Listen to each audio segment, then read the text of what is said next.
friends, welcome back to your channel House to Home. இன்னைக்கு நம்ம ஒரு மைல்டான சிக்கன் குழம்பு தான் எப்படி பண்ணுறதுன்னு பார்க்க போகிறோம். அண்ட் எனக்காவது ஒரு நாள் உங்களுக்கு நான்வெஜ் சாப்பிட்ணுன்னு தோணும், ஆனால் ரொம்ப ஸ்பைஸியாக வேண்டாம், ரொம்ப மசாலாவாக வேண்டாம், அந்த மாதிரிலாம் ஒரு ஃபீல் இருக்கும் தெரியுமா? அந்த டைமில் இந்த ரெசிபி சூப்பராக இருக்கும் அப்படின்னு தான் சொல்லணும். இதை நீங்கள் சப்பாத்திக்கு, இட்லிக்கு, தோசைக்கு, ஆப்பம், இடியாப்பம், சாதம்னு எல்லாத்தோடையுமே சேர்த்து சாப்பிட்லாம். அவ்வளோ அருமையாக மைல்டாக டேஸ்டியாக இருக்கிற ஒரு சிக்கன் குழம்பு தான் நம்ம இன்றைக்கி பார்க்க போகிறோம். தேங்காய் பால் சிக்கன் குழம்பு. ஸோ வாங்க வீடியோக்கு போய் இந்த ரெசிபி எப்படி பண்ணுறதுன்னு பார்த்துடலாம். ஸோ ஃப்ரெண்ட்ஸ், நான் இன்றைக்கி 1 kg சிக்கன் எடுத்துருக்கிறேன்.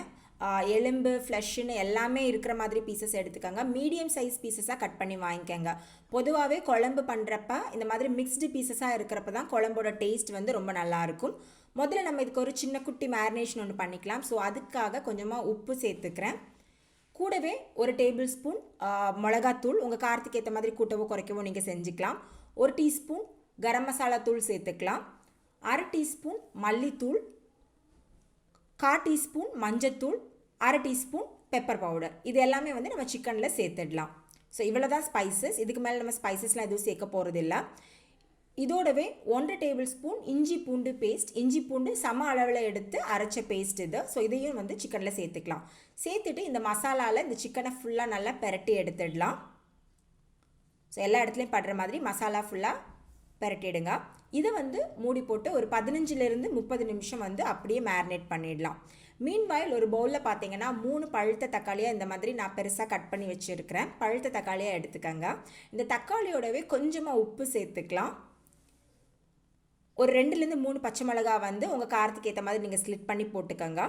ஒரு பிடி கறிவேப்பிலை சேர்த்துக்கலாம். நல்லா ஃபைனாக சாப் பண்ண மல்லி இலை, அது ஒரு பிடி சேர்த்துக்கோங்க. கொஞ்சமாக புதினா இலை சேர்த்துக்கோங்க. ரொம்ப சேர்த்திங்கன்னா அந்த புதினாவோட ஃப்ளேவர் நம்ம குழம்ப டாமினேட் பண்ணிவிடும். ஸோ அதனால் கொஞ்சமாக புதினா இலை சேர்த்துக்கோங்க. இப்போ இதெல்லாம் நம்ம கையாலேயே நல்லா பிசைஞ்சு விட்டுடலாம். நம்ம இதெல்லாம் கட் பண்ணி கூட குழம்புல போடலாம். பட் இந்த மாதிரி எனக்காக ஒரே ஒரு தடவை பண்ணி பாருங்கள். அந்த டேஸ்ட்டே ரொம்பவே வித்தியாசமாக அருமையாக இருக்கும்.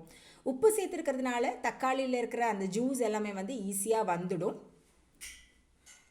ஸோ இந்த மாதிரி கையில் நல்லா பிசைஞ்சு தனியாக எடுத்து வச்சுடுங்க. ஒரு 10 நிமிஷமாவது இது இந்த மாதிரி இருக்கணும்.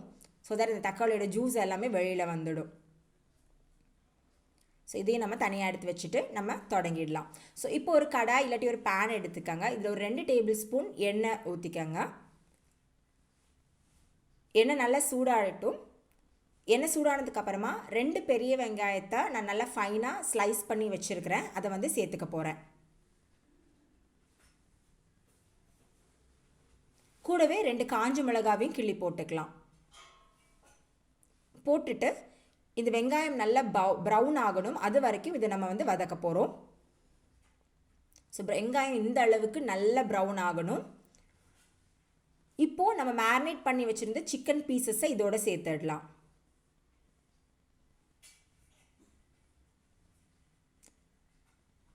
சிக்கன் பீசஸை சேர்த்தாச்சு. ஒரு தடவை லைட்டாக கிண்டி விட்டுடுங்க. அப்புறமா ஒரு 10லேருந்து 15 சின்ன வெங்காயத்தை நான் முழுசாக அப்படியே சேர்த்துக்க போகிறேன்.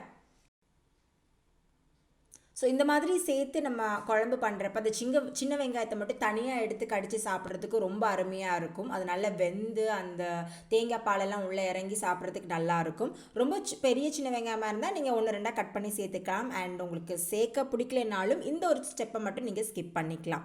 ஸோ சின்ன வெங்காயத்தை சேர்த்ததுக்கப்புறமா ஒரு மீடியம் ஃப்ளேமில் வச்சு ஒரு 2லேருந்து 3 நிமிஷம் இந்த சிக்கனை மறுபடியும் நல்லா பெரட்டி விட்டுடலாம். ஸோ நீங்கள் பெரட்டவே இந்த சிக்கன்லேருந்து கொஞ்சம் கொஞ்சமாக தண்ணி வெளியில் விட தொடங்கும்.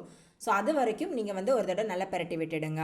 இப்போ நம்ம பிசைஞ்சு வச்சுருந்த அந்த தக்காளி, பச்சை மிளகா, கறிவேப்பிலை, கொத்தமல்லிலாம் இருக்குல்ல, இதை இந்த சிக்கனோட நம்ம சேர்த்துடலாம். நம்ம தண்ணி எதுவுமே சேர்க்க போகிறதில்ல. இந்த தக்காளியோட ஜூஸ், அதுக்கப்புறமா சிக்கன்லேருந்து வெளியில் வர தண்ணியிலேயே இந்த சிக்கன் நல்லா குக் ஆகணும். ஸோ தட் அந்த தக்காளியோட ஃப்ளேவர், பச்சை மிளகாவோட ஃப்ளேவர், அதுக்கப்புறம் நம்ம சேர்த்துருக்கிற கறிவேப்பிலை, கொத்தமல்லி, புதினா, இந்த ஃப்ளேவர்ஸ்லேயே இந்த சிக்கன் சூப்பராக குக் ஆக போகுது. ஒரு 2 நிமிஷத்தில் பார்த்தீங்கன்னா சிக்கனில் இருக்கிற எல்லா தண்ணியும் வெளியில் வந்துடும். தக்காளி இருக்கிற ஜூஸும் வெளியில் ஃபுல்லாக வந்துருச்சு. ஸோ இந்த அளவுக்கு நீங்கள் வந்ததுக்கு அப்புறமா ஒரு மூடி போட்டு இதை அப்படியே ஒரு 10 நிமிஷம் குக் பண்ணுங்கள். நடுவில் எடுத்து கிளறி கொடுத்துக்கோங்க. ஸோ இப்போ பாருங்கள், இந்த மாதிரி தான் இருக்குது. அந்த தக்காளியோட ஜூஸில் அப்படி சூப்பராக சிக்கன் நல்லா குக் ஆகிருக்கு. நல்ல ட்ரை ரோஸ்ட் கன்சிஸ்டன்சிக்கு வந்திருக்குது. ஸோ இந்த அளவுக்கு நீங்கள் சிக்கனை குக் பண்ணணும். இதில் அப்படியே அந்த புதினா, கொத்தமல்லி இலை, கறிவேப்பிலை இந்த ஃப்ளேவர்ஸ் எல்லாமே சேர்ந்து இருக்கும்.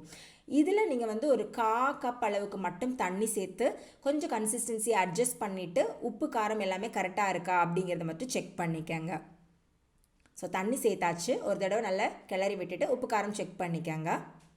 நான் வந்து இன்றைக்கி ஒரு பெரிய தேங்காவோட 1/4 பால்னு சொல்லுவாங்கள்ல, அந்த ஃபஸ்ட்டு திக் கன்சிஸ்டன்சி மில்க், ஸோ அந்த பால் தான் எடுத்துருக்கிறேன்.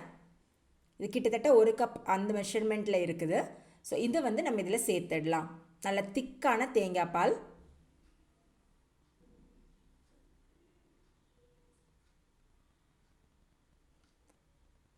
தேங்காய் பால் சேர்த்ததுக்கப்புறமா உங்களுக்கு கிரேவி எந்த அளவுக்கு வேணுமோ அந்த அளவுக்கு நீங்கள் கொஞ்சமாக தண்ணி சேர்த்து இந்த கன்சிஸ்டன்சியை அட்ஜஸ்ட் பண்ணிக்கோங்க. தேங்காய் பால் சேர்த்துட்டு ரொம்ப நேரம் கொதிக்க விடக்கூடாது. லோ ஃப்ளேமில் வச்சு லைட்டாக கொஞ்சமாக கொதி வர்ற வரைக்கும் நீங்கள் வந்து குக் பண்ணால் போதும். நல்லா பிரட்டி விட்டுடுங்க. ஆப்பம், இடியாப்பம், பத்திரி, அதுக்கப்புறம் சாதம் எல்லாத்துக்குமே இந்த குழம்பு ரொம்ப அருமையாக இருக்கும்.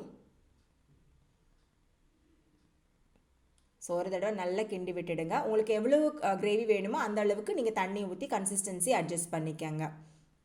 ஸோ இதோடவே மறுபடியும் கொஞ்சமாக கறிவேப்பிலை போட்டுடலாம். கூடவே மல்லி இலைகளையும் தூவி விட்டுடலாம். ஸோ நான் முன்ன சொன்ன மாதிரி ரொம்ப நேரம் குழம்பு கொதிக்க விடாதீங்க, தேங்காய் பால் பிரிஞ்சிடும். ஸோ அதனால் லோ ஃப்ளேமில் ஒரு கொதி வர வரைக்கும் லைட்டாக வெயிட் பண்ணுங்க போதும். பார்த்தீங்கன்னா குழம்பு வந்து லைட்டாக கொதிக்க தொடங்கிடுச்சு. ஓரங்கள்லேருந்தும் லைட்டாக எண்ணெய் பிரிஞ்சு வர தொடங்கிடுச்சு. ஸோ இந்த அளவுக்கு போதும். நீங்கள் அப்படியே ஆஃப் பண்ணிவிட்டு சுட சுட சர்வ் பண்ணலாம். தேங்காய் பால் சேர்த்ததுனால சீக்கிரமாக இந்த குழம்பு கட்டி ஆகிடும். ஸோ உங்களுக்கு எவ்வளோ கிரேவி வேணுமோ அதுக்கேற்ற மாதிரி நீங்கள் கன்சிஸ்டன்சி அட்ஜஸ்ட் பண்ணிக்கோங்க. ஸோ மணக்க தேங்காய் பால் சிக்கன் குழம்பு ரெடி. ஸோ கண்டிப்பாக இந்த ரெசிபியை நீங்களும் ட்ரை பண்ணுவீங்கன்னு நம்புகிறேன். ட்ரை பண்ணிங்கன்னா உங்களோட ரிவ்யூஸ், கமெண்ட்ஸ் எதுவாக இருந்தாலும் மறக்காமல் என் கூட ஷேர் பண்ணுங்கள். நம்ம சேனலில் நீங்கள் ஃபர்ஸ்ட் டைம் பார்க்குறீங்கன்னா கண்டிப்பாக சப்ஸ்கிரைப் பண்ணுங்கள். சப்ஸ்கிரைப் பண்ணதோடவே பக்கத்தில் இருக்க பெல் ஐக்கனையும் சேர்த்து ப்ரெஸ் பண்ணிடுங்க. அப்போ தான் நான் அப்லோட் பண்ணுறப்ப எல்லா வீடியோஸும் உங்களுக்கு நோட்டிஃபிகேஷன்ஸாக வரும். ஸோ தட் நீங்கள் எதையுமே மிஸ் பண்ணாமல் பார்க்க முடியும். அண்ட் இந்த ரெசிபி நீங்கள் ட்ரை பண்ணிங்கன்னா ஒரு ஃபோட்டோ எடுத்து இன்ஸ்டாகிராம்லேயே சேர்த்து என்ன டேக் பண்ணிடுங்க. அதோட லிங்க்ஸும் கீழே டிஸ்கிரிப்ஷன் பாக்ஸில் இருக்குது. ஸோ மறுபடியும் ஒரு டேஸ்டியான ரெசிபி இல்லாட்டி வேறு ஏதாவது இன்ட்ரெஸ்டிங்கான எபிசோடோட உங்கள் எல்லாரையும் நான் மீட் பண்ணுறேன். தேங்க்ஸ் ஃபார் வாட்சிங் ஹவுஸ் டு ஹோம்.